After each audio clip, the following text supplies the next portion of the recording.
The two hardest missions in this game, which is Lord of the Rings, War in the North, are the ones where you have to defend outposts from an army of orcs, archers, and trolls. So this one is not too bad. So I am playing on legendary difficulty, which is the highest setting.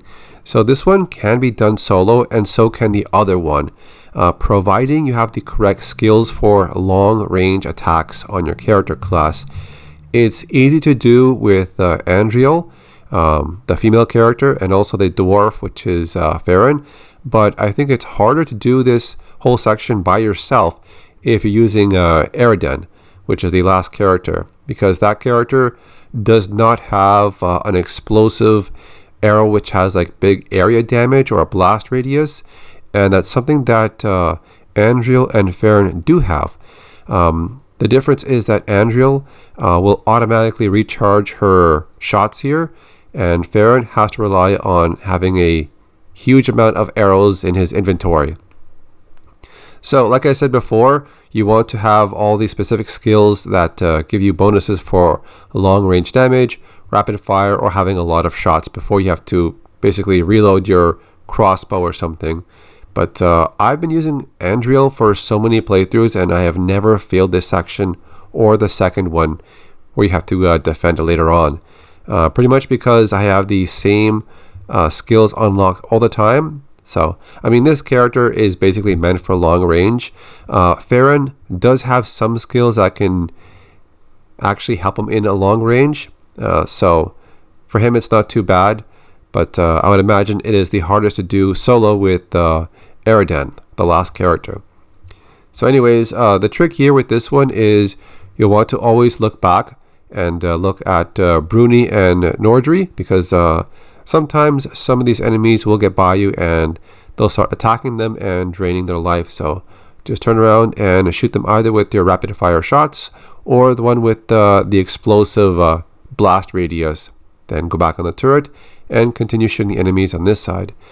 So I always like to throw that slow traveling shot, because it does really big damage on trolls and has a very big blast radius, so it's going to hit something, providing I get the proper timing and the right positioning, aiming at the right spot where I predict where they might run.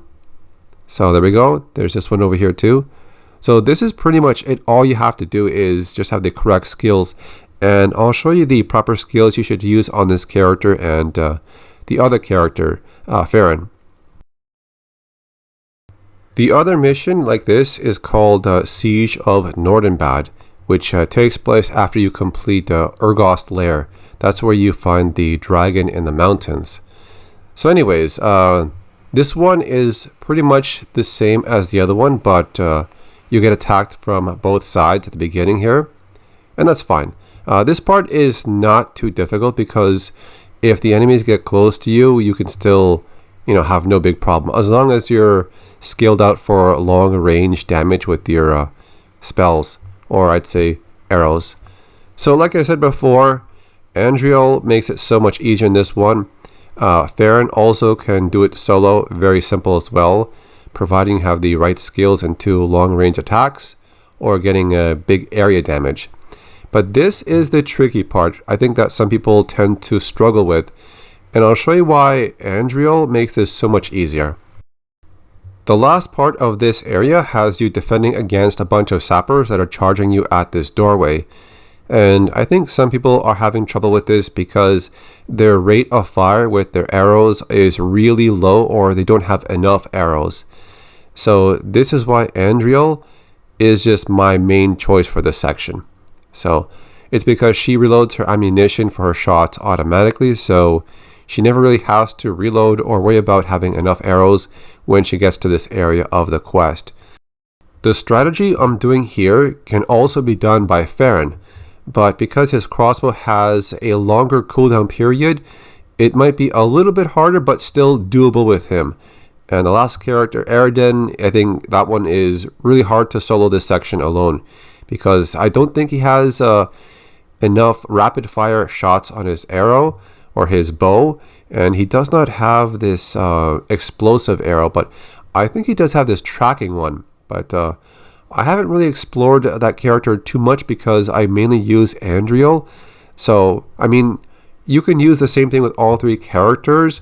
It just depends on which skills you have. So make sure you have like all of your long range attacks, and this way you can alternate between one spell and another. So when one is on cooldown or recharge or something, use the other one. So with Andriel, you'll want to use these skills. Empower Staff will need 1 point, so you can access other skills. This one just lets you hold down button 1 to charge all your shots into one powerful shot. You might not need it during those 2 missions, but at least it's there if you want to use it. Staff Mastery will increase the damage done with staffs. This will apply to both your melee damage and ranged attacks. That's why we want points into this skill. Then we have Magnify Staff.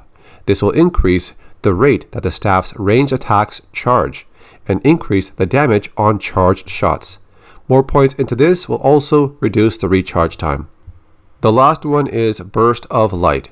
Pushing button number 2 will shoot a slow traveling orb.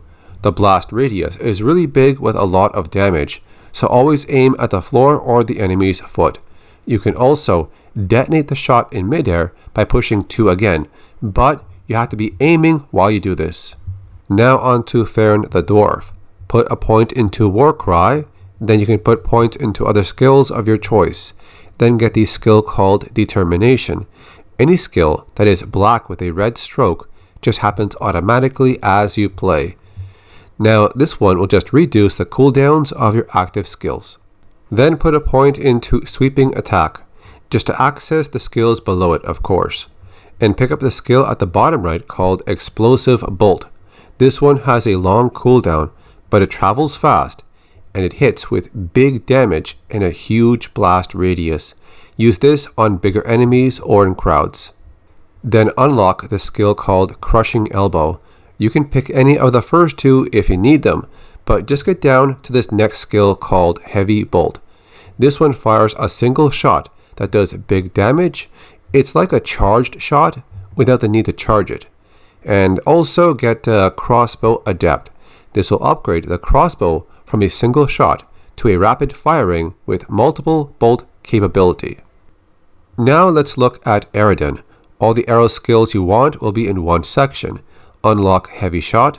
This one is like a charged shot. Then get Broad Quiver to increase the maximum number of arrows stored in your quiver. So that just means you can carry more arrows. Bow Mastery will increase the damage of your bow attacks and increase the speed you reload arrows. Stunning Shot will fire an arrow that stuns your target and enables a follow-up critical attack.